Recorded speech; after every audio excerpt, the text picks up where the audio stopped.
गुरुर्ब्रह्मा गुरुर्विष्णु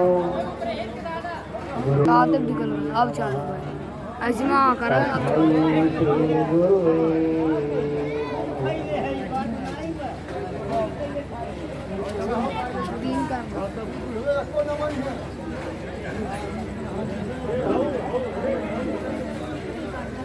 परम वंदनीय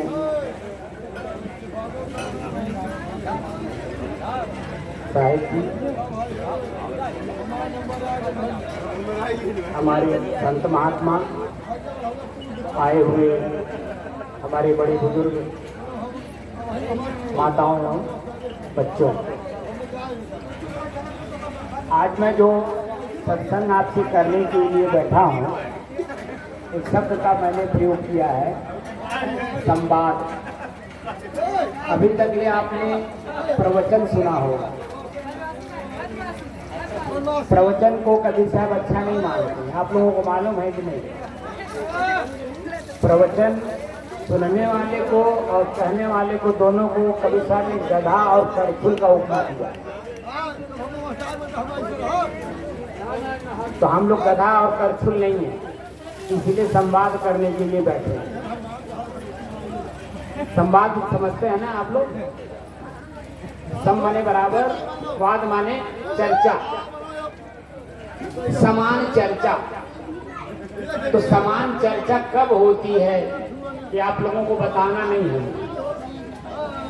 कोई एक समस्या जब समाज में आती है तो 5 जिम्मेदार लोग बैठते हैं, संवाद आपस में करते हैं कि जो समस्या परिवार और समाज में आई हुई है उसका समाधान कैसे किया जाए। समस्या का समाधान करने के लिए खाना खा लिए तो जाओ। अच्छा, जो लोग भोजन करना चाहें तो कृपया अगर पहले भोजन ही कर लें तो हम लोग बैठ के बाद में संवाद करें।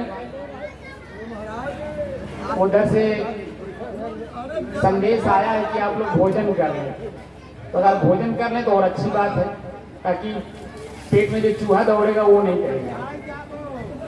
क्योंकि संवाद में जब तक श्रोता और वक्ता एक रूप नहीं होंगे, न आप समझ पाएंगे न हम समझा पाएंगे। और सदगुरु कबीर कहते हैं कि जब तक समझ नहीं बढ़ती है तब तक न कहने वाले का कोई मतलब न सुनने वाले का कोई मतलब। क्योंकि समस्या मानव जीवन में बहुत बड़ी समस्या है। और कौन सी समस्या है? जो घर घर है, घर घर नहीं घट घट है। सदगुरु कबीर बीजक में कहते हैं, ए जियरा तैं अपने दुख संहार, जही दुख व्यापी रहा संसार। पूरे संसार में वो समस्या है, जो मेरे अंदर में समस्या है वही समस्या पूरे संसार में व्याप्त है। संसार का मतलब होता घट घट। जितने मानव मात्र हैं यानी जीव मात्र हैं, सबके अंदर में वो चीजें, वो समस्या है। तो उस समस्या का समाधान करने के लिए हम लोग बैठे हैं।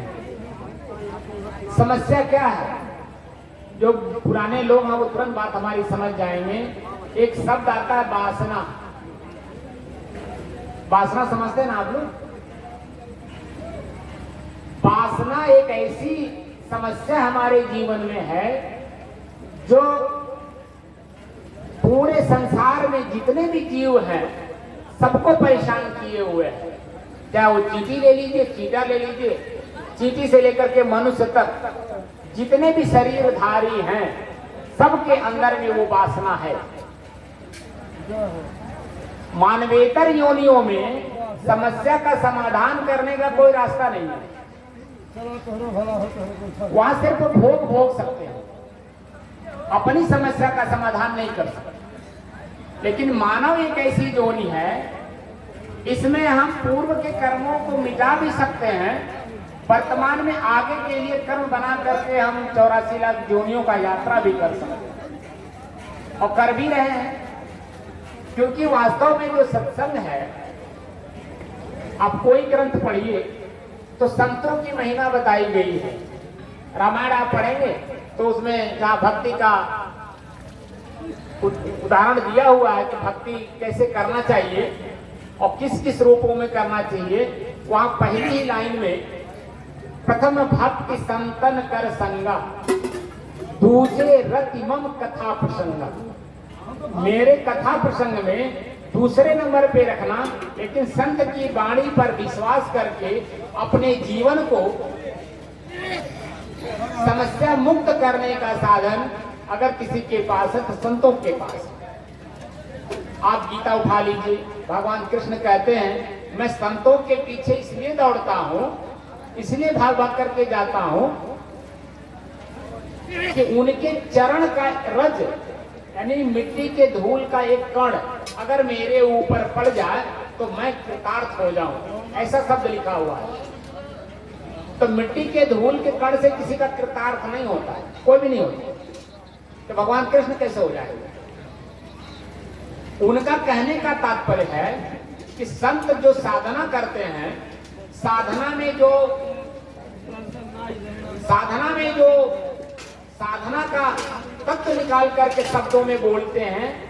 आप पुराने संतों को, आप पुराने लोग जानते होंगे, जितने भी पुराने संत हैं बोल नहीं पाते थे, प्रवचन नहीं कर पाते थे, भजन नहीं गा पाते थे, लेकिन उनके चरित्र इतने ऊंचे होते थे कि देख करके अपना सर स्वयं झुक जाता था। उनकी एक वाणी सुनने के लिए अपना कान तरसता था। वो बोल नहीं पाते थे, जैसे मैं बोल रहा हूं इस तरह से नहीं बोल पाते थे, लेकिन साधना का इतना उनके पास आत्मबल होता था, एक शब्द अगर वो आपके कान में पड़ जाता तो आपका जीवन कल्याण में हो जाता। ये पुराने सभी लोग जानते हैं। तो महात्मा के पास साधना का जो बल है वह इतना बड़ा बल है कि मनुष्य क्या, कोई भी जीव, आप जब शास्त्र पढ़ेंगे तो आप देखेंगे कि अनेकों जीवों को कल्याण जन्म हमारे संत महात्माओं ने किया है। कितने जन्म माने जाते हैं? भगवान का अवतार, जो भगवान के अवतार बताए गए हैं वो कौन कौन है? उसमें एक सुअर भी तो बराह कहा जाता, सुअर का भी कल्याण कर दिया लोगों ने। संतों के सानिध्य में जाने